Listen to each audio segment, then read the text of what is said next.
ठोके जरा वाढले आहेत आता. फक्त शिवसेनेचे होते तेव्हा 50 होते.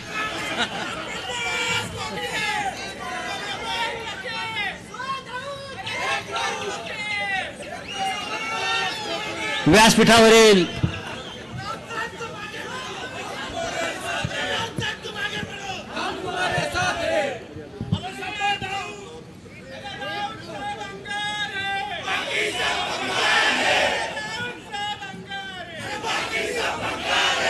देशाचे नेते, या देशाच्या राजकारणातले भीष्म पितामह आदरणीय शरद पवार साहेब,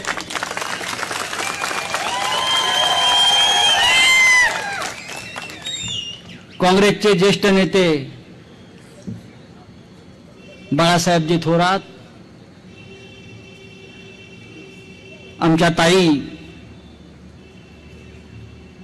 माननीय खासदार निलंबित कंसात निलंबित शेतकऱ्यांच्या प्रश्नासाठी अशा आमच्या सुप्रियाताई सुळे, दुसरे आमचे खासदार निलंबित अमोलजी कोल्हे, सर्व तिन्ही महाविकास आघाडीच्या तिन्ही पक्षाचे प्रमुख पदाधिकारी ज्यांनी हा आक्रोश मोर्चा, ही सभा यशस्वी करण्यासाठी परिश्रम घेतलेला आहे. बाजार मांडलेला इथे पहा. इथे काय काय आहे? कापूस आहे, कांदा आहे, गाजर आहे, दुधी आहे. नाही, गाजर नागपूरला पाठवा.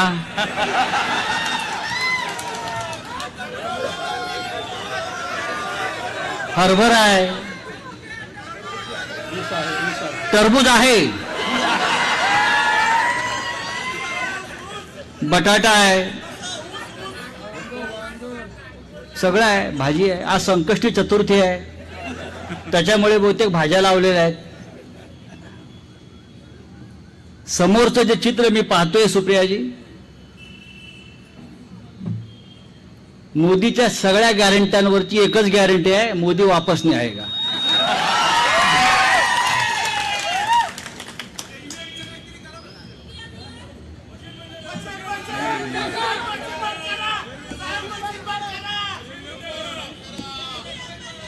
मशीन नाही, दुकानच बंद करायचं आपल्याला.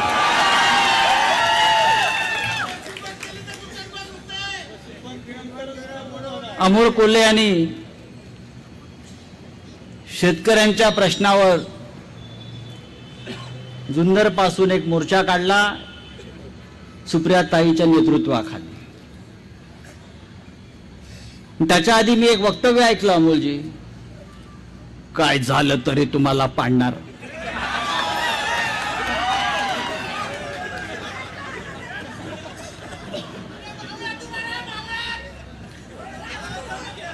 आमच्या पाडापाडीत पडाल तर तुम्ही पडाल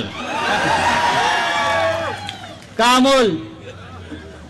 आमच्या पाडापाडीच्या खेळात पडाल तर पहिले तुम्ही पडाल.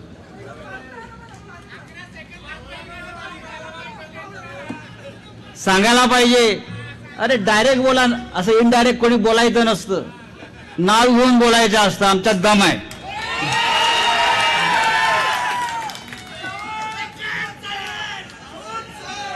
इकडे येऊन पहा, हवा बहुत तेज चल रही है. हवा बहुत तेज चल रहा है अजितराव. टोपी उड़ जाएगी, टोपी उड़ जाएगी. अरे शेतकऱ्यांच्या प्रश्नावरती मोर्चा आहे. किती 6 प्रमुख मागण्या आहेत आणि किती साध्या मागण्या आहेत.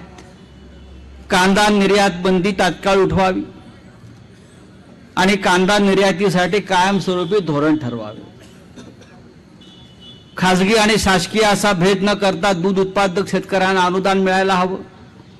हा बिबट्याचा प्रश्न आपला जुंधळला अनेक वर्षे मी ऐकतोय. त्यासाठी अखंडित वीज पुरवठा आपल्याला हवा आहे. पीक विमा कंपन्यांच्या ज्या लुटमारीला आळा घालायला हवा. शेतकऱ्यांना सरसकट कर्जमाफी मिळायला हवी आणि शेतकऱ्यांच्या मुलांसाठी शैक्षणिक कर्जाचे धोरण लागू करावे. हे 5-6 एक प्रमुख प्रश्न आहेत. हे प्रश्न घेऊन जर सुप्रियाताई आणि अमोल कोल्हे गेले असता अमित शहाकडे किंवा मोदींकडे, तर त्यांनी काय सांगितलं असतं? रामलल्ला का दर्शन फ्री कराएंगे, चिंता मत. रामलल्ला का दर्शन फ्री कराएंगे. 2 कोटी बेरोजगारांना नोकऱ्या देणार होते. तो त्याच्यावरती सुद्धा एकच उत्तर आहे, रामलल्ला का दर्शन फ्री में करेंगे. प्रभू श्रीरामाचं नाही, ते आपल्याकडे. मी आरोपी आहे त्यातला. मी आतापर्यंत 10 वेळा सीबीआयच्या कोर्टासमोर जाऊन उभा राहिलेलो आहे. एक लक्षात घ्या, बाळासाहेब ठाकरे नसते, माननीय शिवसेना प्रमुख हिंदू हृदय सम्राट बाळासाहेब ठाकरे नसते,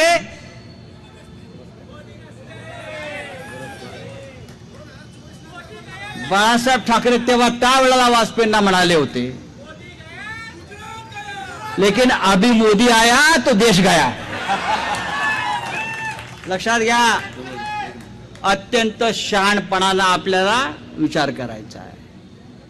आपण मगाशी काय म्हणालात? मशीन.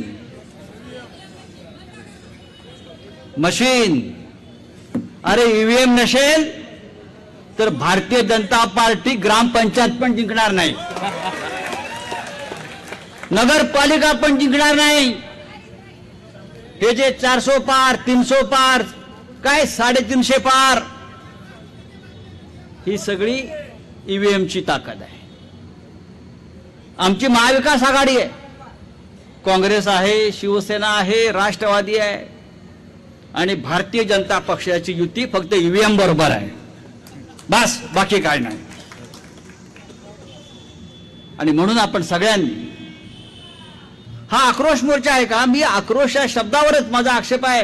अमोल, हा महाराष्ट्र लढणार आहे. पण मगाशी सुप्रियाताई आपलं भाषण ऐकलं, आपलं कालचं सुद्धा मी भाषण ऐकलं. या महाराष्ट्राचा स्वाभिमान, या महाराष्ट्राची अस्मिता या सध्याच्या सरकारनं दिल्लीच्या वाटेवर पाय पुसण्यासारखी पाडून ठेवलेली आहे. पाय पुसायचं आणि पुढे जायचं. एक काळ होता, आम्ही अभिमानाने सांगत होतो, महाराष्ट्र मेला तर राष्ट्र मेले, मराठा विना राष्ट्र गाडा न चाले, खरा वीर वैरी पराधीनतेचा, महाराष्ट्र आधार या भारताचा. आज काय परिस्थिती आहे? आज हा महाराष्ट्र लुटला जातोय, शेतकरी लुटला जातोय. बेरोजगारी महाराष्ट्रात, हा महाराष्ट्र देशाचं पोट भरत होता अनेक वर्ष. मुंबईनं देशाचं पोट भरलं अनेक वर्ष. पण आज या महाराष्ट्रातला प्रत्येक उद्योग येणारा हा गुजरातला पळवला जातोय.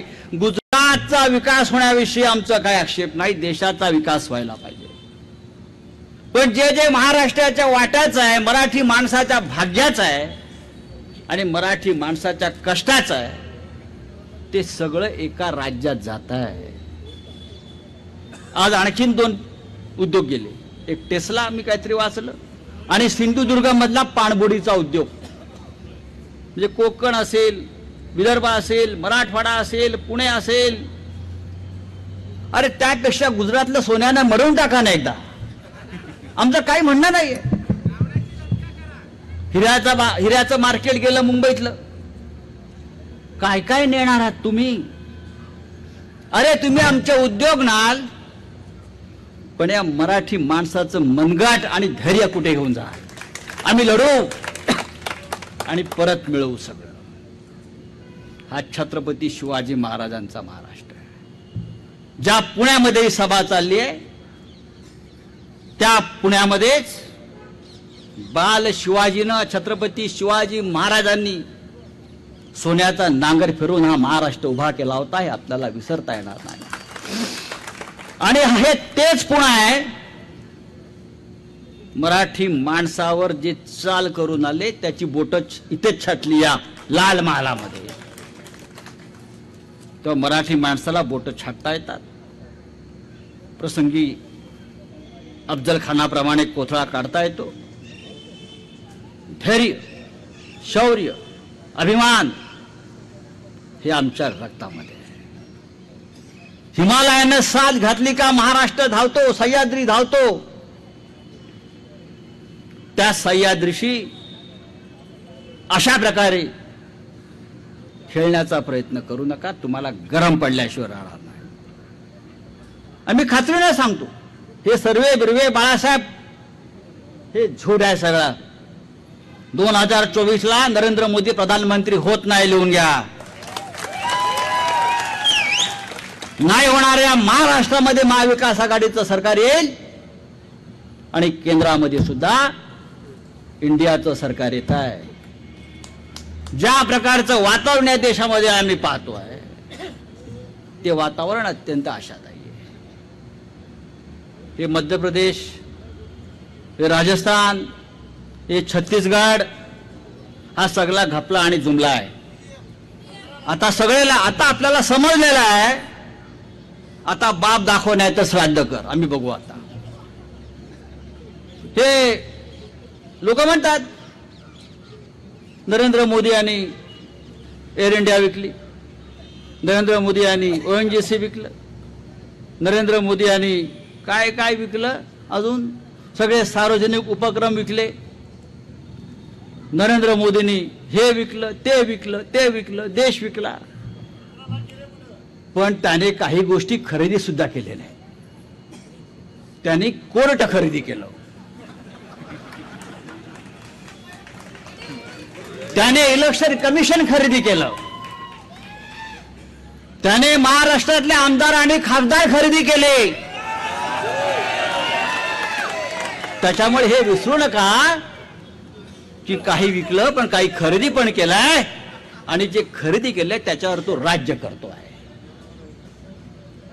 हे राज्य आपल्याला उलथवून टाकायचं आहे. मगाशी आपण बाळासाहेब ठाकरेंचा उल्लेख केला. बाळासाहेब ठाकरे अत्यंत परखड होते. माझं अख्खं आयुष्य त्यांच्याबरोबर गेलं. बाळासाहेब म्हणायचे की ज्या प्रकारचे राजकारण सध्या सुरू आहे, बोलू नये, त्यापेक्षा वेशा परवडला म्हणायचे. निष्ठा आहे त्यांच्याकडे, निष्ठा आहे त्यांच्याकडे. आणि पैशाचं राज्य सध्या जे सुरू आहे हे राज्य या महाराष्ट्राला शोभणारं नाही आहे. अमोल कोल्हे यांनी इमान राखलं आपल्या नेत्यांबरोबर, आपल्या पक्षाबरोबर. ते बेईमान झाले नाही म्हणून त्यांना पाडणार, ही महाराष्ट्राची संस्कृती नाही. महाराष्ट्रानं कायम इमानाला साथ दिली आणि जो बेईमान आमच्यावर चाल करून आला त्याला पायाखाली तोडवलेला आहे. आणि आजची सभा, हा आक्रोश, हा संघर्ष त्यासाठी आहे. आणि हा संघर्ष आपण चालू ठेवला पाहिजे. अंतिम विजय आपला आहे. लढणारा जो असतो त्याचं एक महत्वाचं गुण लक्षात घेतला पाहिजे. हरतो कधी माणूस? जो कधी लढलाच नाही तो हरतो. आम्ही लढायला उतरलेलो आहोत. सुप्रियाताई लढते आहे, उद्धव ठाकरे लढतायत, राहुल गांधी लढतोय, प्रियांका गांधी लढते आहे. आम्ही हत्यारं अजून टाकलेली नाहीत, हत्यारं मॅन केली नाहीत, आणि कोणाची माय व्यायली नाही आमच्या हत्याराला हात घालायचा. एक हात तलवारीवर आणि दुसरा मृत्यूच्या खांद्यावर टाकून आम्ही फिरतो आहोत. काय करणार तुमचं इडीविडी? येऊन गेले आमच्याकडे, येऊन गेले, घेऊन गेले, बंद करून झालं. पण आम्ही तसेच आहोत, आम्ही तसेच आहोत आणि तसेच राहणार. आणि ज्या कोठडीमध्ये आम्ही आहोत त्यात तुम्हाला घालणार. नाही घातलं तर बाळासाहेब ठाकरेंचं नाव सांगणार नाही. सुप्रिया, लक्षात घ्या, माणसानं सूड घ्यायला शिकलं पाहिजे. राजकारणामध्ये या देशासाठी, या राज्यासाठी जे आमच्या मुळावर आले त्यांचा जर आपण सूड घेतला नाही तर आपण हिंदू संस्कृती ही खड्ड्यात घातली. अरे भीमाने काय केलं? किचकाची मांडी फोडली ना. काय केलं? बाळासाहेब ठाकरेंनी सूड घेतलेले आहेत. आणि माननीय पवार साहेब, आपल्याला सुद्धा हे धोरण भविष्यात ठेवावंच लागेल. कोणी नाही ओवाळण्या बंद झाल्या पाहिजे. जो आमचा मुळावर आला या महाराष्ट्राच्या, त्याच्याशी आम्ही संघर्ष करू, लढू. आणि हा आक्रोश मोर्चाचं रूपांतर हे भविष्यामध्ये संघर्षाच्या यात्रेमध्ये व्हायला पाहिजे. संपूर्ण महाराष्ट्रामध्ये हा संघर्ष राहील. आणि जोपर्यंत हा भगवा, हा तिरंगा, हे घड्याळ हे विजयी होत नाही, ही महाविकास आघाडी विजयी होत नाही, तोपर्यंत ही लढाई चालू राहील. जय हिंद, जय महाराष्ट्र.